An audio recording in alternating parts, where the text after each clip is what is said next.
So first and foremost, these are just my own little video diaries. I have a notepad where I've written everything out for the day, and like, you know, this was just something that seemed like it would fit better for me to find later on its own separate thing, not just in one other chunk of some other recording I did. That said, these are pretty personal, I would think. So if you somehow recognize me, don't bring it up to me. Feel free to watch them, I guess. I'd prefer that you didn't, and I could bring it up on my own terms, but if you're gonna watch it, you're gonna watch it, right? So, with this, it's like there's a few things I wish I knew sooner with mental health. Um, I think the biggest thing is like, I guess for a little context here, I'm 22, and I grew up in like an not necessarily like a hostile environment in school. It was more like a kids with like ADHD, ADD, stuff like that. Dyslexia is like, those were the dumb kids. Those were like not the cool kids. They weren't good at anything. There was like a huge stigma around mental health. And that might have just been one that I fabricated on my own without realizing it. But it took me until I was, pretty much on my own at maybe 20 or 21 to realize, like, hey, there's a potential here that I have ADHD. Get this, like, if you're questioning yourself, get get to it. Figure it out, the sooner the better. Like, yeah, that's hammered home pretty like harsh by like school counselors and stuff. Like, don't let that bottle fill up or you're gonna explode. I mean, I don't know what my explosion would be. I'm no mob psycho or anything like that.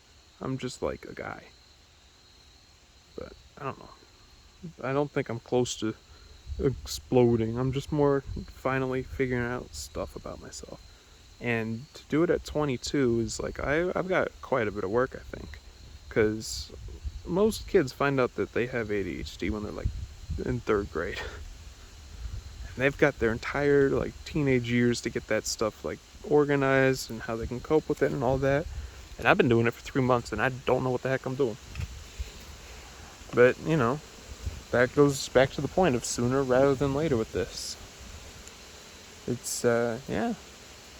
I think the two biggest things for me are like, you don't need to stigmatize it. Like, there's nothing wrong with, having something going on upstairs.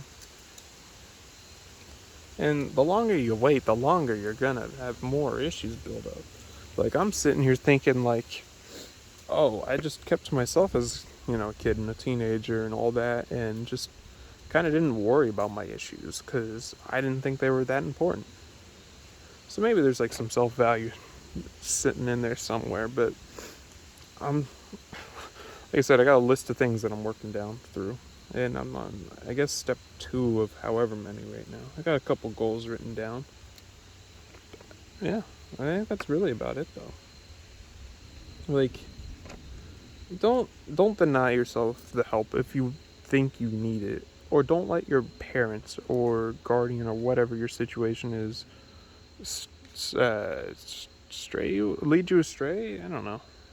Like, don't let them lead you down the wrong path and keep you from figuring out if you do need extra, like, support to figure out what you got going on and how you can get yourself in better working order.